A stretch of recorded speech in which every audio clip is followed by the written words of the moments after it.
5, 4, 3, 2.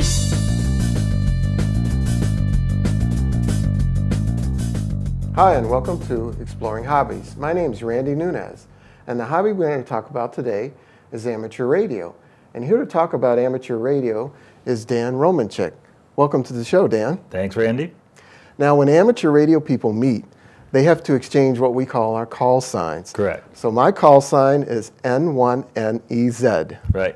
And I'm KB6NU, or as we sometimes say, Kilo Bravo 6, November uniform. So we also have a way of our own little lingo in terms of how we communicate those call signs. But Right. before we get too far in it, what is amateur radio, or what's sometimes called ham radio? Right.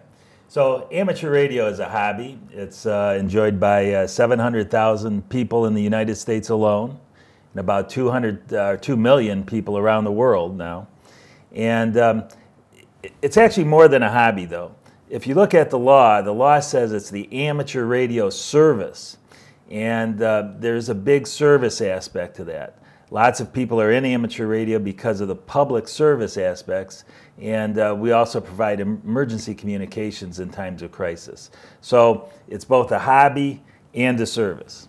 So I'm familiar with the family radio service. You see the walkie-talkies in the store, and Right. you get them for short-range communications. Right. In the 70s, we had CBs, or citizens bands, Right. which was really popular. So how is amateur radio different from those kinds of Okay, technologies? so the big difference is to get to take part in amateur radio, you need to be licensed, and to get a license, you have to pass a test, and that test includes a lot of technical information. So amateur radio operators know more about the technology in general, not always, but in general, than people that make use of the other services, and because of that, we can do more with radio than the other folks can. Citizens band, for example, is restricted to about a megahertz in the 27 megahertz region. Amateur radio operators, on the other hand, can operate many different frequencies. We say sometimes from DC to daylight, very low frequencies to microwaves. And we can experiment with that. We can, in Citizens Band, they're basically restricted to voice communications. Amateur radio operators can use Morse code, we can use digital modes, we can use voice if we want. So there's just a broader range of things you can do with amateur radio than you can do with the other services. Well, aren't you just turning on a piece of electronic equipment and pushing some buttons? Why do you need a license to do any of that? Well, because of the experimental aspects of it. Again, one of the things that the law that sets up amateur radio says, as one of the purposes, is to experiment with radio, and they say advance the state of the radio art. And because it's an experimental kind of thing, you want people who are licensed to do that to know a little bit more. So with that freedom comes a level of responsibility. Exactly. So they want to make sure you have some training, so you're allowed to, for example, use a lot more power than you can use in Citizens Band, but you want to be able to use that responsibly. Right. And there's certain bandwidths or channels that you're allowed to use. Right. And whereas some of the other channels, for like You're family a lot radio more service, is restricted. very restrictive, right? Like for example, in the family radio service, I think the power limit is 2 or 3 watts, maybe 5 watts. Amateur radio, you can use up to 1,500 watts. Wow, Yeah. that's a lot of power. That's a lot of power. I could knock out a few televisions of your neighbors, couldn't it? Exactly. That's why you want people that kind of know what they're doing. So, no more than just talk on the radio. That's true. So how did you get started? I got started when I was a kid. I was 12 years old. My grandparents had an old Philco console radio in their basement. And the radios of that day always had a shortwave band on them. And I got hooked into listening to shortwave radio broadcasts from all over the world. And then that led me into amateur radio, which allows you to transmit as well as receive. Really? So that's how I got into the hobby. I still have that radio, by the way, in my basement. Oh, yeah? Yeah, and I haven't turned it on for a while, so I'm not sure it's working, but that's on my life list to do, is get that radio working again. So you mentioned there's a licensing aspect to Right. it. How does that work? Okay, so there are 3 different classes of license that you can get. The class that most people start out with is the technician class license, and that has the least amount of requirements, you could say. The second class, which again has a few more, you have to know a little bit more about the technology, it's called the general class license. And then the highest class is the extra class. And for the extra class license, you really have to know your stuff. I mean, there's a lot of very technical questions on the test. So it's not just about knowing how to operate a radio, it's about understanding different methods of propagation, about how the sun might affect you. Right. And you need to know how to electronics. build an antenna. Yeah, how to build antennas, what antennas are appropriate for what types of communication, all these kind of things. So you can't just put up one piece of wire and expect it to work with all different kinds of radio equipment? Well, we wish. That's sort of like the holy grail of amateur radios, one little piece of wire that would cover everything, but unfortunately that's not the case. So antennas are there's a little more work that goes into antennas than just stringing up a piece of cable. Yeah, exactly. So how are you able to obtain a license? How do you prepare for it? Okay, so there's different ways to do that. There's people have study guides. I've written my own study guide for the tests, but you can get them at bookstores on Amazon and all. And you study for the test, and when you're ready to take the test, you have to find a group that is actually giving the tests. All the tests now are given by groups of volunteer examiners, usually associated with amateur radio clubs. And you can find those test sessions on the internet. And you just show up there, fill out the paperwork, they'll give you the test, and in a week, if you pass the test, you'll have your license. How much does that cost? The cost is very minimal. Sometimes it's free even. Some of the volunteer examiners don't charge a test fee. Others can charge up to $15. Well, that sounds pretty inexpensive. Yeah. So I have my license. Yep. But what do I do with it? Well, there's an incredible amount of things you can do with it. Like I mentioned earlier, a lot of people are into the public service aspects. So they work with county emergency coordinators to provide emergency communications. The biggest thing around here lately was about a year ago. You may remember we had a tornado in Dexter, Michigan, yes. And amateur radio operators were on the scene to help provide emergency communications because power lines were down, cell phone towers were down, and amateur radio was on the scene to provide that initial communications. So that's one thing amateur radio operators do. There's just a whole range of things, and some of them may seem kind of silly, but that's what we do in AM radio. Another thing is called DXing. DXing. The letters D and X. DX, okay. Yeah. And that's short for distance. In the old days when we used Morse code, instead of sending the whole word distance, we'd send just the word DX. And DXing is sort of a part of the hobby where amateur radio operators are only concerned with talking as far away as they can. So there's a whole group of people that just do that. And far away meaning across the county, across the state? All over the world. All over the world? All over the world, right. So I can DX to someone in Ecuador or Australia? Yep. In fact, myself personally, I've talked to people in probably close to 140 different countries. Really? Yeah. Wow. So that's one thing. And another thing we do is contesting. Contesting. Yeah, there's all kinds of, every weekend there's some contest or another. One of the types of contests I like to participate in is called the state QSO parties.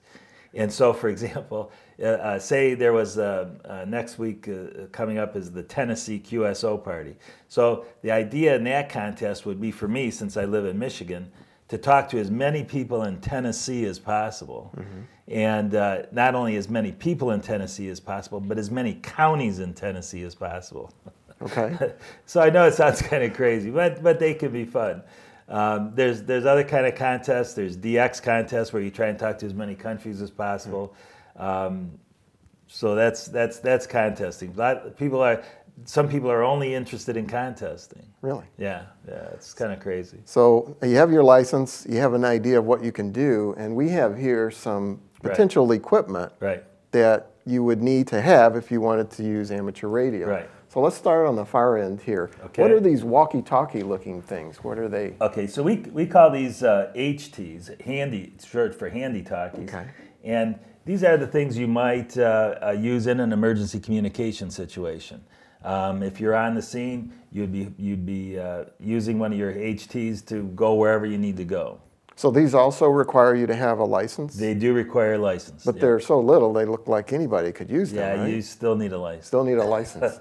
And believe me, if you try to operate this without a license, there are amateur radio operators whose interest it is to find people who are operating illegally, and we'll find you and we'll report you. Okay. So the cost of these must be a little on the lower end of things? Yeah, this one here probably is, I think this one is about $50. You can get this for close to $50. This one here is a little more expensive, but you know, in the range of $150 maybe. Okay. So you've also got another box here. Well, let's talk about this one first. All right, let's talk about this. So, this is these operate in the VHF and UHF range. VHF, and isn't it like television? Those are similar, right? Those Or are similar the old ranges. analog television range, right? Right. Okay. So in those frequency ranges, operation is mostly line of sight. So you're not going to be talking to Australia with one of these handy talkies. Okay, that makes sense. But they're useful for local communications, which is what you want in an emergency situation. Okay. Okay, so that's the HTs. Now, this radio here. This is what you might put in your car. Okay. We say a mobile installation. Whereas these generally put out a maximum of 5 watts. You can get radios like this that'll put out 75 watts. Okay. What that lets you do is this gives you more range. So this, you'll be talking maybe up to 5 miles. With this, you can maybe get about 100 miles. Really? Okay. Right. And so you'd use this in your car, and in a car you have more range than you would on foot, which you'd use with this. So Right. that's You would have a bigger antenna maybe on top of your car. on the top of your like car, that. right? Or if you've gone to a remote location, you actually might set up an antenna on a portable mast. Oh, really? That'll even give you a little bit more range. Okay. And what about this bigger unit here? Okay. So this unit here is something you'd use in your house, Okay. and this is a shortwave radio. Okay. This is the kind of radio you use to talk to Australia. Okay. So it has, there's VHF and UHF. And then What is this called? Shortwave. This shortwave or HF, high frequencies. HF. Right. So those are 3 different bands in the amateur radio.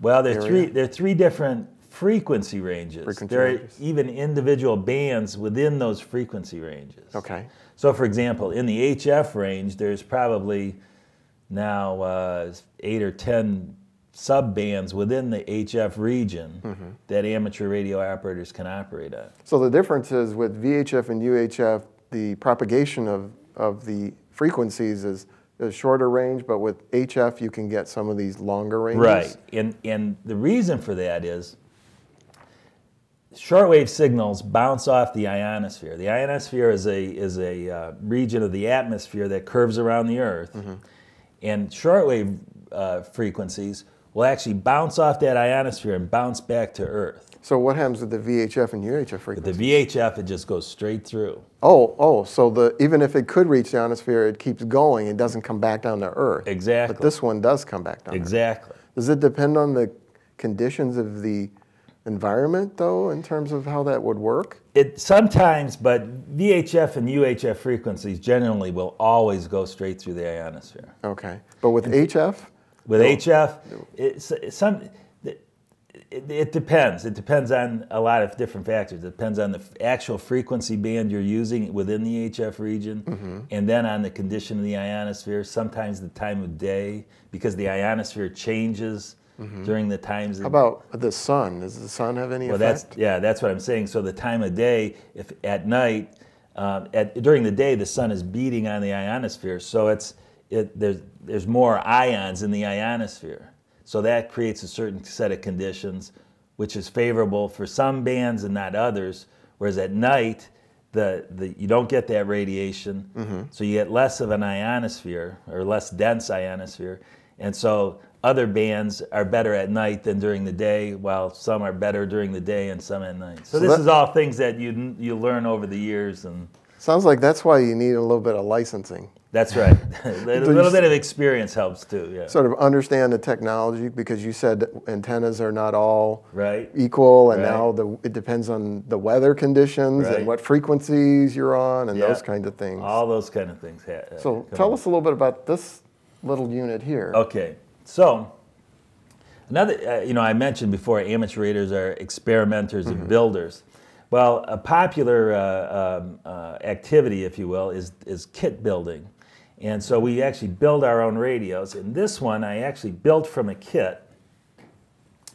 And you can see there, I sent away to this company and they sent me the kit. They sent me all the parts and instructions on how to build it, and then I built it from those instructions. Oh, really? Right. So what can this radio do? Okay, so this radio there's another little subgroup of amateur radio operators called QRPers. QRP. Right.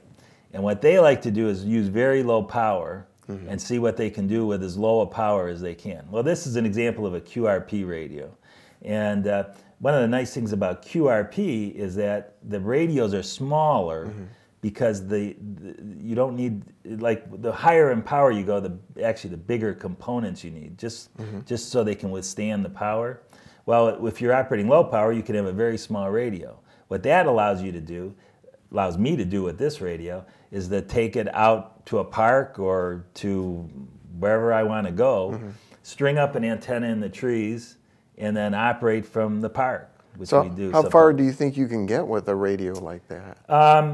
I've talked to Europe with this radio, but again, you have to have the right conditions to do that. It's not like I can do that just willy-nilly. But so you might have something that's equivalent to these smaller units here, maybe a little more than the handhelds, but you could reach a lot further based on the electronics and based on your knowledge of the antenna. And it's the frequency this operates. This operates on the shortwave frequencies, or like HF frequencies like this one. Okay. Right?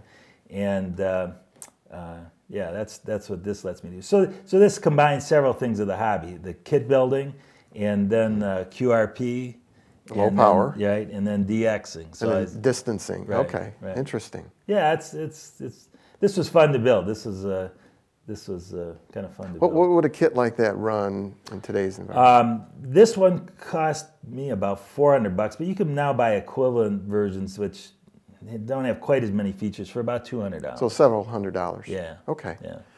So it's not only about talking. You mentioned earlier that there's data and things like that. Right. But there's also Morse code or what's called CW. Right. Is actually fairly big. All right. Why would someone want to use such an old technology in today's environment? Well, there's several reasons for that. One, it's a skill, right? I mean, it's just a skill. It's fun, and it's fun to do because you've developed that skill. Secondly, in a lot of cases, it's more efficient than voice communication. What ham radio operators like to say is that a CW signal is 6 dB more effective than a voice signal, and what that means is you can use power for your signal that's 1/4 the amount you need to make a voice communication. So in other words, if I were making a voice communication or a CW or a Morse code communication at the same power level, I might be able to reach further with the CW than I could with voice. Correct. Because I'm small. There's less energy that needs. I'm basically sending a couple of tones versus a wide frequency range. Exactly. Right? That's exactly right. And the person on the other end needs to just hear the tones rather than trying to make sense of a voice, a voice communication. So they only need to hear tones and the length of the tone to actually make that communication. So you have a little CW set up here. Right. So how does this work? Okay, so all I've got here is something to make dits and das. In practice, I would connect this device, which is called a keyer, to the shortwave radio, which would then send out the signal. Okay. But here I just have it just for purposes of demonstration to let you hear Morse code. So I've got the speaker connected to this thing. Now, what this thing does, in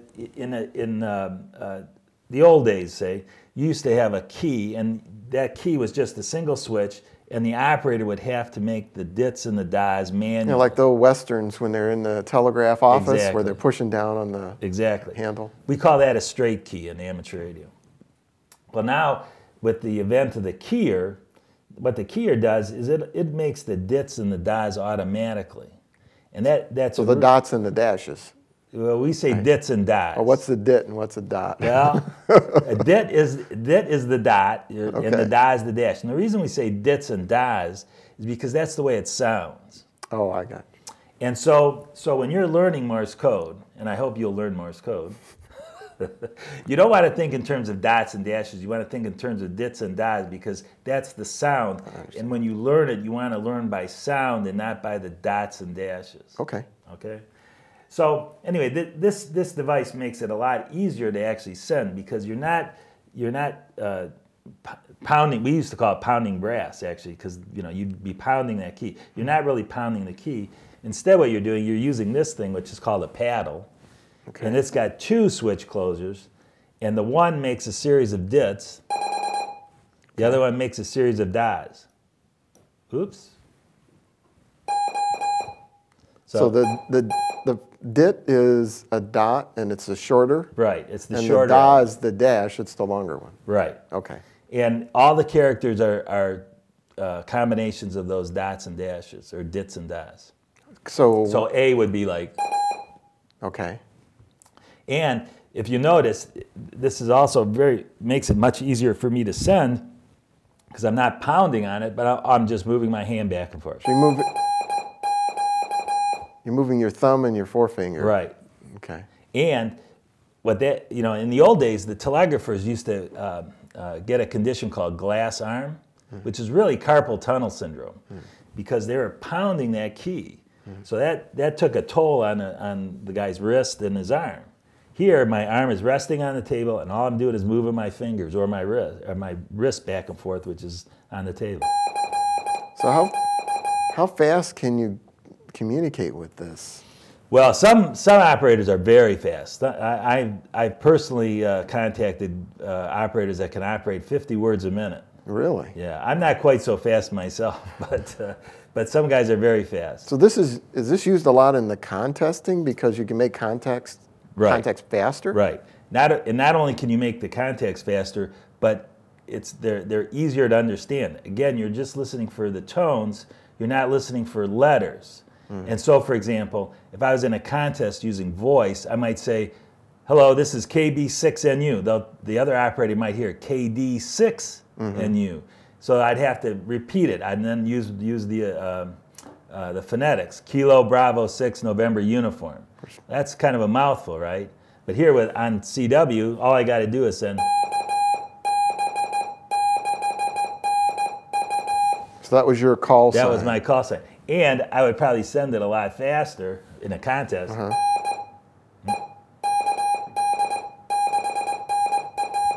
So it's a lot faster with Morse code. And then they would respond back, and that whole the whole conversation would be a lot shorter. And it would only take a couple of seconds.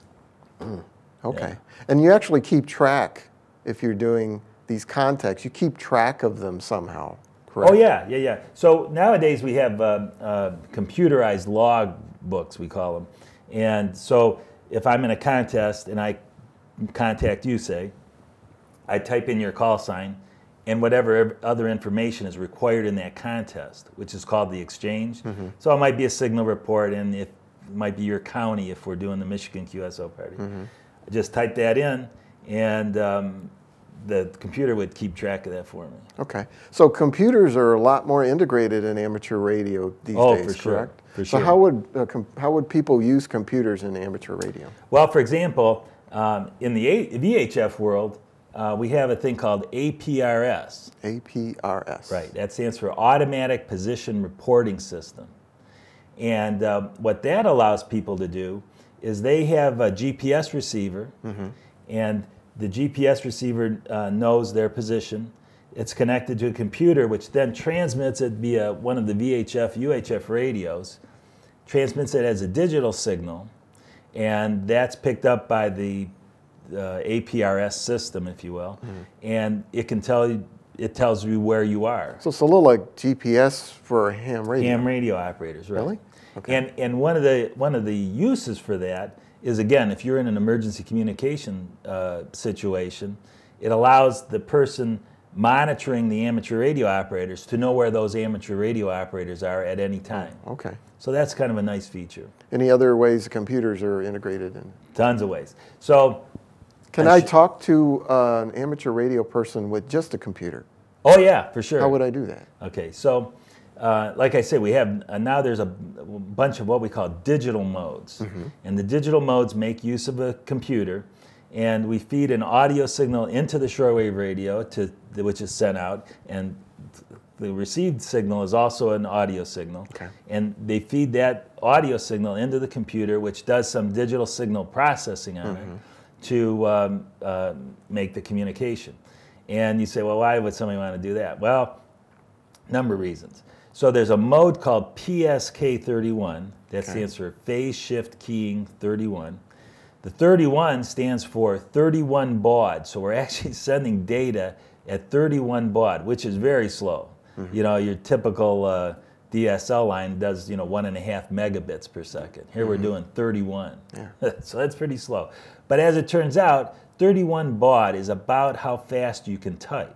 Oh, okay. So amateur radio operators can type at one another at 31 baud, and that's about a normal communication speed. So I'm communicating with you, but I'm not talking. Right. So in amateur radio, their voice is one aspect of communicating. Only one mode, as we say. Interesting. Right. So where can I go to buy this equipment? I don't see this in the local stores. No. I don't know if I even see it at Radio Shack. Where would you get this equipment? Yeah, Radio Shack used to sell some amateur radio equipment, but they've sort of gotten out of the business. And it used to be, we used to have lots of local stores, or some local stores anyway. But nowadays, mostly it's all mail order. You have to, go on the internet and find these places and buy it that way. So you can go on the internet, and there's yeah. plenty of different places that will be selling this type of equipment. Right. I think, for example, this can be purchased at Amazon even. Right. Some of the HTs can be bought on Amazon. Right? Some of this other equipment, you'd need to go to a store that specializes in amateur radio There's equipment. several. There's Amateur Electronic Supply, Ham Radio Outlet, Universal. There's a bunch of them, and if you just Googled ham radio equipment, you'd find all these. So how can people find out more about amateur radio? There's several things. The American Radio Relay League is the National Association for Amateur Radio Operators. They have a good page on how to get involved in amateur radio, and their website is ARRL.org. That's a good one. It's like an organization? Right. It's the National Association for Amateur Radio Operators. Okay. All right. And if you just Google how to get into amateur radio, you'll find lots of other amateur radio operators who have put up pages on how to get into amateur radio. So are there any local organizations that people could get in touch with that might be able to help them? Again, there's lots of clubs in the Detroit area, and in Livonia, for example, there's a very good club. I live in Ann Arbor. We have a pretty good club there. And you can find those clubs, again, by going to the ARRL.org website, and there's a page there somewhere called Find a Club. If you type in your zip code, it'll tell you of clubs within your local area, which you can then go visit. So if I go visit a club and I talk with people, is there anyone that might be able to help me through what kind of equipment to get, what kind of antenna to get? Yeah, the clubs, in amateur radio, there's a big tradition of mentoring newcomers. In fact, we even have a special name for them. We call those guys Elmers. Elmer? Elmers. And the reason for that is there was a story written that someone had written for the magazine QST, which is the magazine for the ARRL, and it described a person's relationship with his mentor, who happened to be called Elmer. That was his name. And that story was so well written that we've sort of adopted that gentleman's name as our term for a mentor. Okay, so a new person would be looking for An Elmer to That's sort right. of mentor them through the That's right. process, and it's not a derogatory term Oh, at not all. at all. Oh, okay. All right. Not at all. So tell me about you have a number of things you've been doing in the amateur radio space. Right. So I, for example, have my own study guides, which I've published, and those can be found on my website at kb6nu.com. But the even cooler thing is, in Ann Arbor, we were able to set up an amateur radio station at the Ann Arbor Hands-On Museum, and that's been a lot of fun. We were able to get some grants for the equipment, and we actually have a pretty good station there. We have a radio like this where we can get on the shortwave bands, and we have a what we call a beam antenna on the roof, and it's just Is that one of those big, wide antennas Yeah, that can rotate? exactly. Sort of like the old style television antenna, antennas, but right. much bigger, right? Right. Because the frequencies we're using are longer. You know, the wavelengths are longer, so the size of your antenna is related to the wavelength. Mm-hmm. So anyway, but that's a great station, and we have a lot of fun there. We get kids on the radio there, and we teach classes there too. So if someone wants to take a class to get their license, we actually teach classes there. So what do you like the most about amateur radio? Why are you so passionate about it? Oh, that's a good question. There's so many different activities. I enjoy operating Morse code. I enjoy talking to stations in foreign countries. I like teaching. I teach the classes at the Ann Arbor Hands-On Museum. So it's just I like building kits. I mean, there's just so much to do. That's why I like it. And one thing we haven't talked about is the people aspects. You're not just doing stuff with radios, you're talking to people. And I've talked to lots of great people over the years and made a lot of friendships. In fact, there's one guy who I consider a good friend. I've had over 50 contacts with him. I've never talked to him. We've only talked by Morse code. So I don't even know what his voice sounds like. So this is Facebook before Facebook was started, because you're friending people and you may not have even met them face to face or talked to them. You can think of it that way, yeah. It's very interesting. Yeah. I think for me, what I like about it is there's a spirit of independence. So you don't need a lot of infrastructure to do this. For example, to make a phone call, you need a cellular network. Right. Well, with amateur radio, you just need someone else who has the equipment sort of at the other end. So if you have a challenge with the grid or something like that, you can still communicate, as in the example you had with the emergency situation. And there also seem to be a little more, they're less regulated. So the FCC will give you the ability to do these things, but it's really up to you to manage that. Like you had volunteers giving the tests and things like that. Right. And I almost hate to say this, but there's a lot of people called preppers that are in the ham radio just for that. They feel that ham radio will... What's a prepper? Well, there's people that think that the world's going to come to an end. Oh, okay. Those people. Oh, well, they missed their opportunity last year. December 21st, 2012, it didn't happen, did it? But a lot of those people have gotten the amateur radio, and I've helped some get amateur radio licenses because they feel that it'll give them a way to communicate when we have a catastrophic event. Okay. Well, we're just about out of time. I'd like to thank our guest, Dan Romanchuk, for telling us all about amateur radio. Tune in again for the next episode of Exploring Hobbies.